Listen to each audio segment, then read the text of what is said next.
What seems to be the ruckus? Oh my, your face. The face of the curse. It's an undead. An undead has come to play. They all end up here. All the ones like you. You spoke to that kind old dear, didn't you?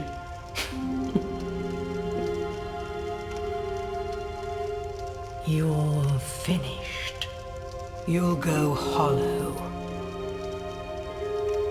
Yes, you'll become one of them. Hollows prey upon men, feast upon their souls. This is the fate of the cursed.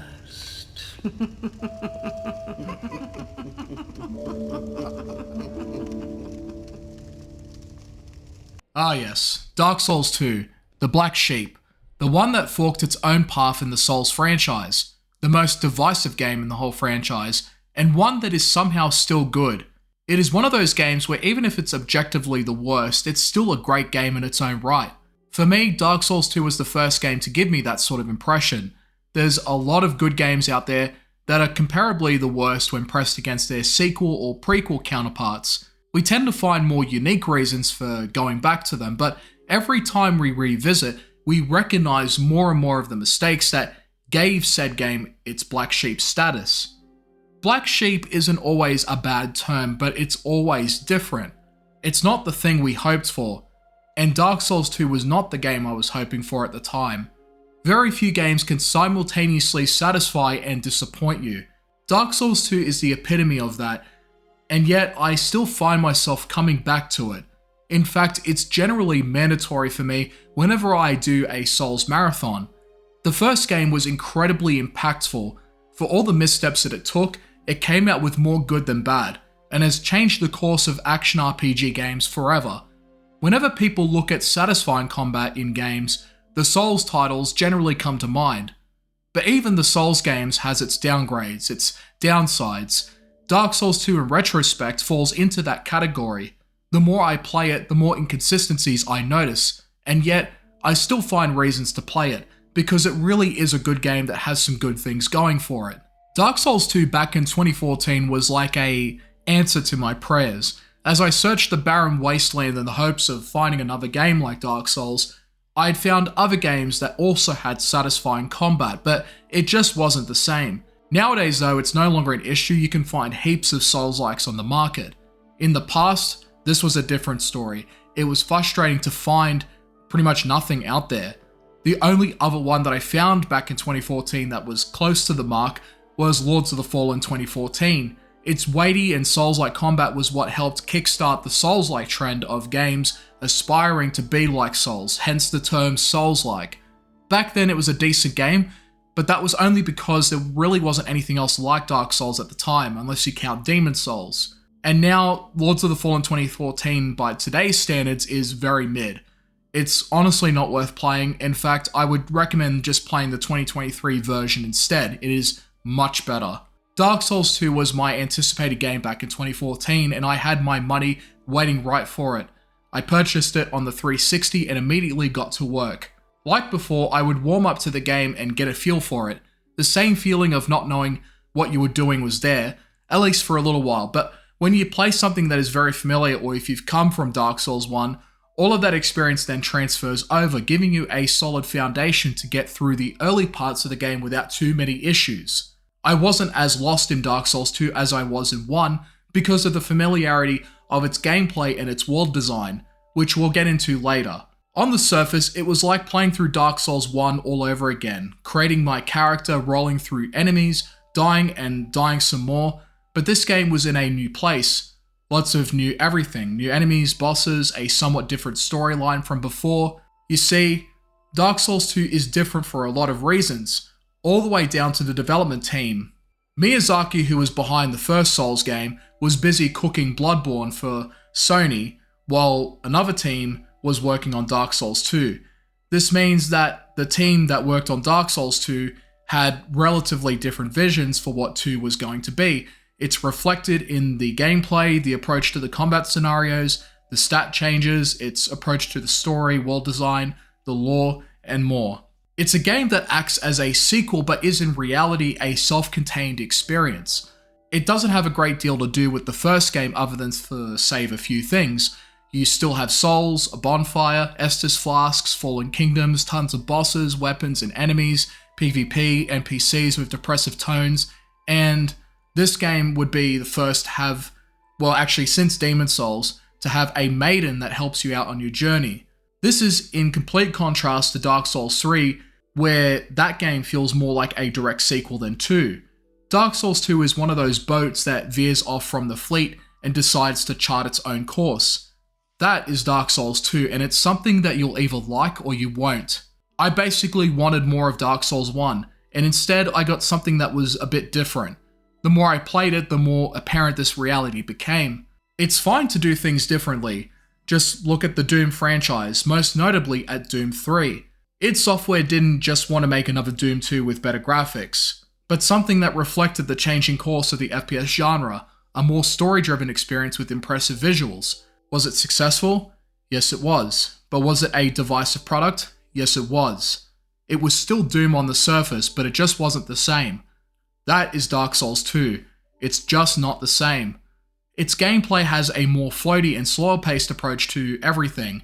Playing it like Bloodborne isn't going to work because of how 2 punishes you with its reliance on gang squads and poison statues, as well as a overabundance of dark spirits that barely gives you any souls.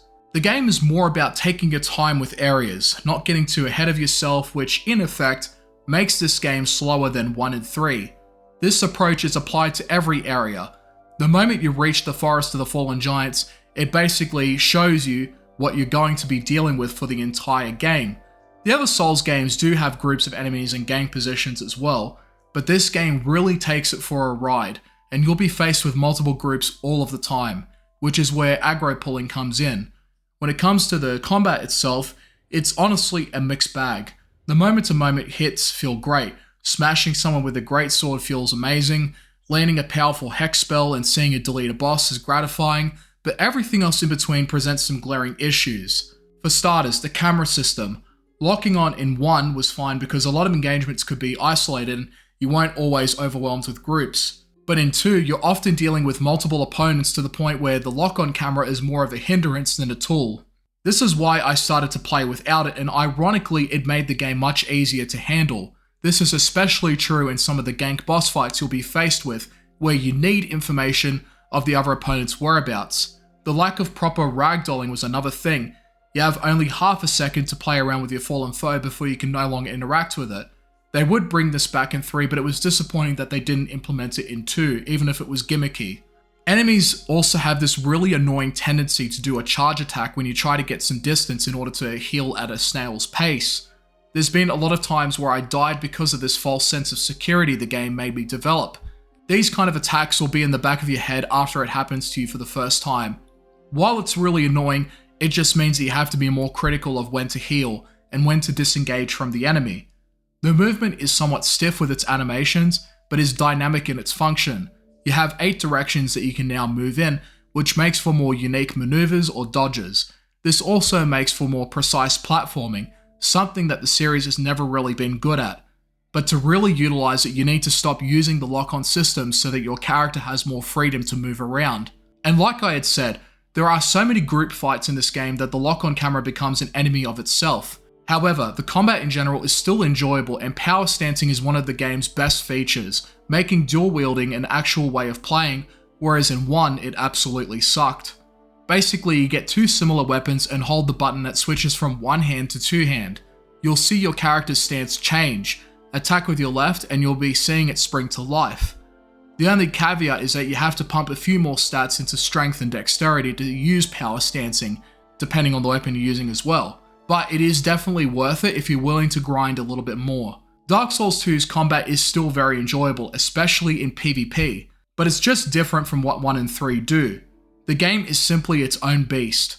Other good things that this game has going for it is multiple healing items. You don't just have Estus flasks anymore, but also other types of healing items, most notably life gems that allows for long-term sustainability in areas and boss fights. The build variety in this game is amazing, probably the best in the entire series, closely followed by Elden Ring. You can range from dex to strength, faith, and intelligence-based builds, and still do just fine. This is not the case though in something like Dark Souls 3 where everything is significantly much faster, making some builds less viable, like strength builds. In 2, however, you can pretty much do anything because the combat isn't as fast and you're not always instantly overwhelmed with enemies that have Bloodborne syndrome like in Dark Souls 3. The build variety is one of the primary reasons I inevitably keep coming back to Dark Souls 2 just because of how varied it is, because there's so much experimentation to work with. Build variety has always been one of the best core strengths of the Souls franchise and is a key factor in its high replayability factor. Dark Souls 2 and Elden Ring are the top of that pillar when it comes to build variety. There is nothing else in the series that comes close to those 2 games, when it comes to build variety anyways. Now let's talk about another thing, and this is a very divisive topic as well in Dark Souls 2, and that is adaptability. Basically, it ties into your iframes, your healing speed, poise, and resistance to status effects. It basically replaces the resistance stat in Dark Souls 1. It's one of the most contested aspects of Dark Souls 2. On the one hand, it can be a crippling factor to your build. Not knowing about it can lead to a lot of deaths because of taking damage after rolling, more glaring hitboxes issues with certain bosses like Executioner's Chariot where it really shows when you have very low adaptability. This stat is so important that it actually does affect your overall experience of the game.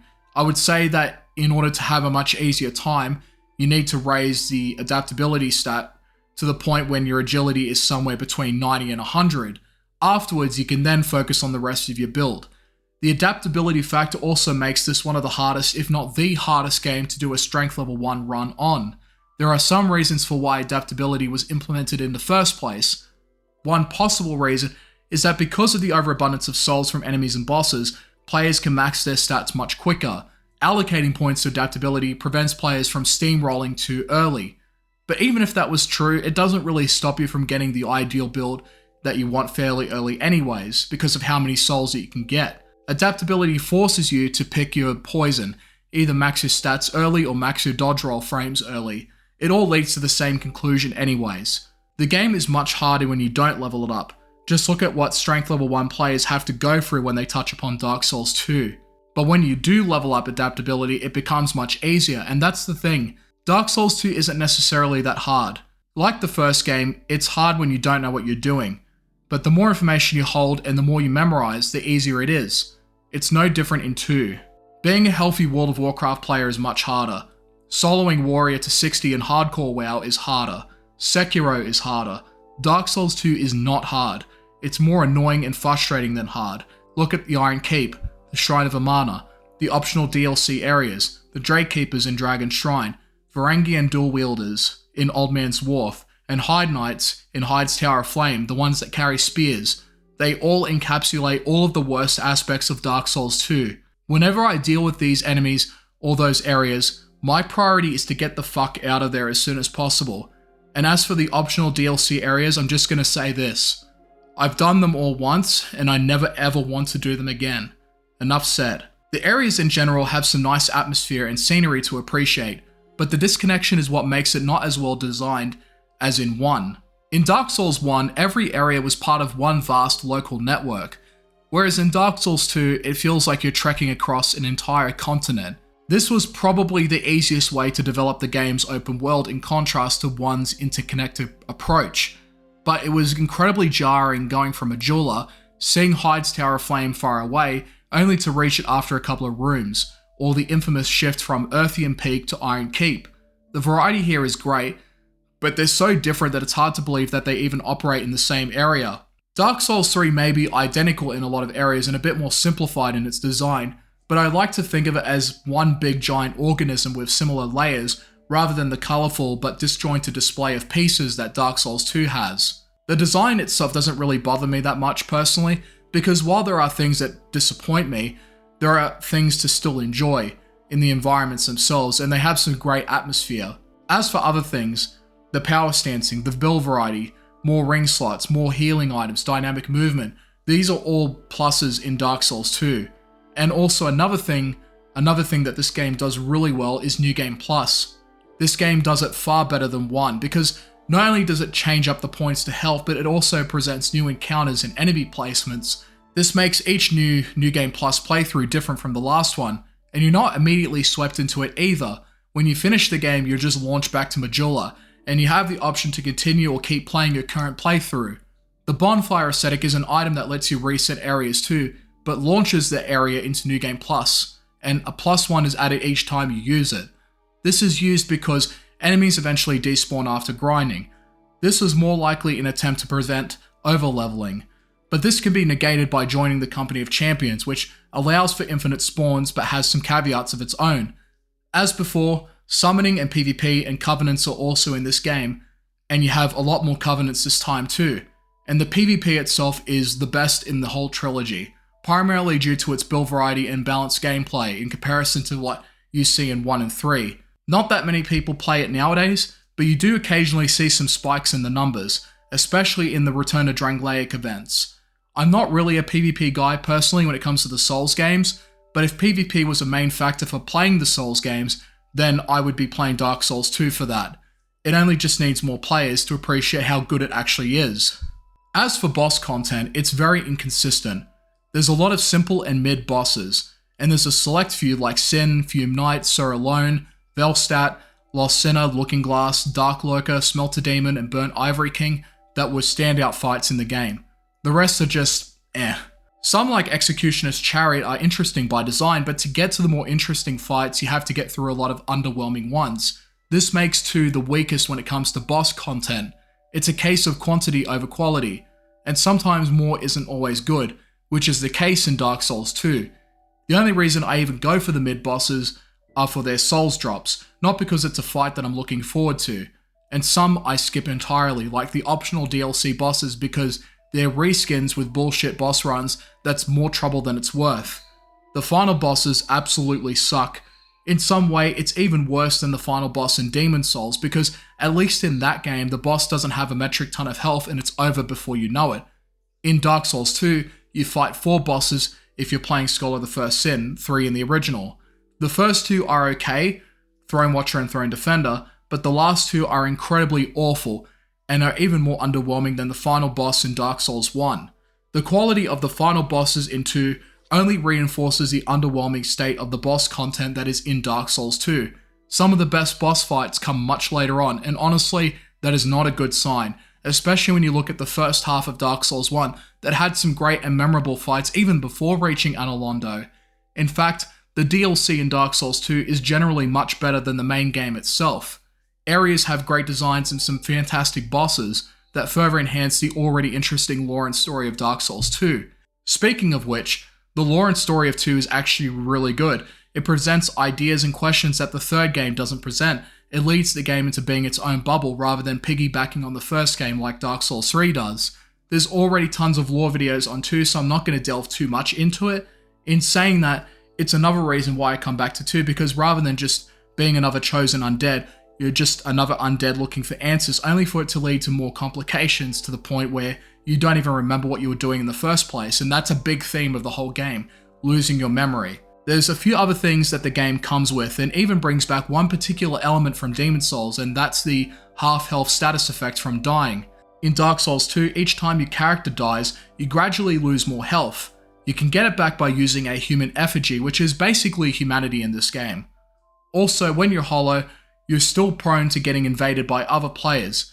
This was a measure at the time to prevent players from playing the game hollowed so they could avoid getting invaded.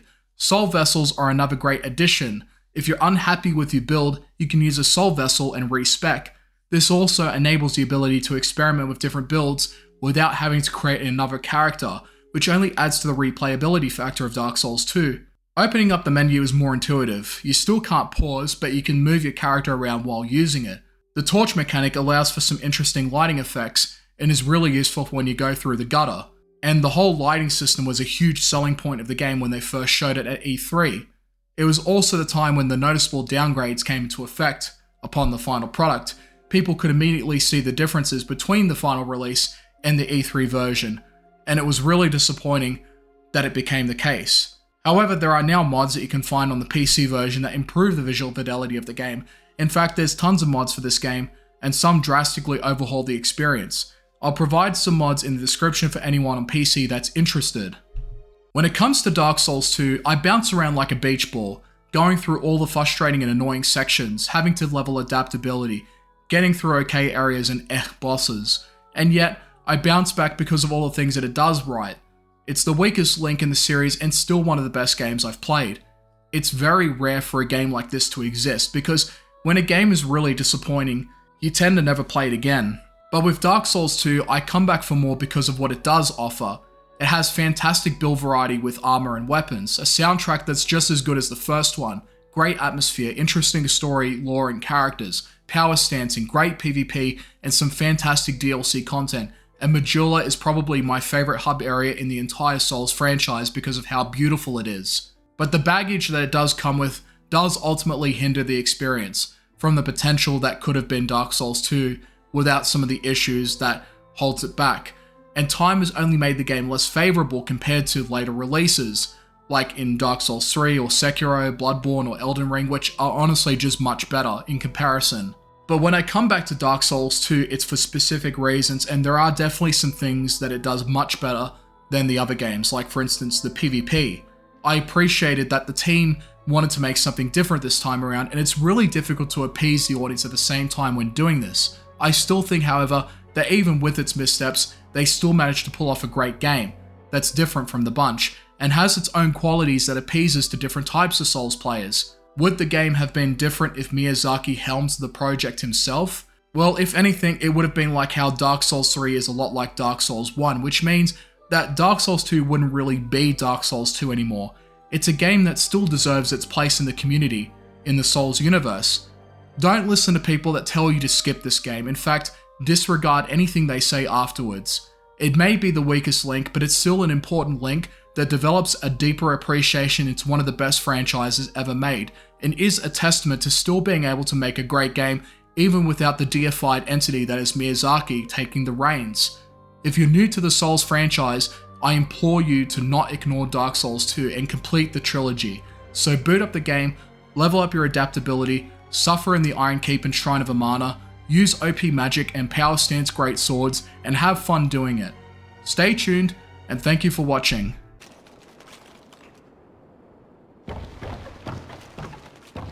Who are you?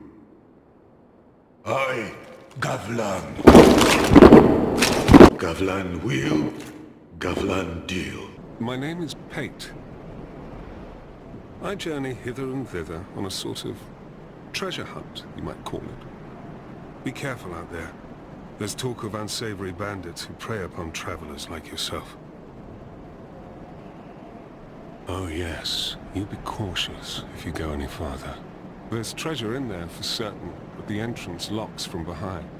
I saw the same design earlier, and it's the same contraption, I'm sure. I was with this warrior, you see, and he insisted that he go inside first. The rather brusque fellow tried to swipe the loot for himself, but it trapped him inside. I still have the gent's ring. I do hope he wasn't harmed. I'll leave this one to you. I'm worried about what might be inside.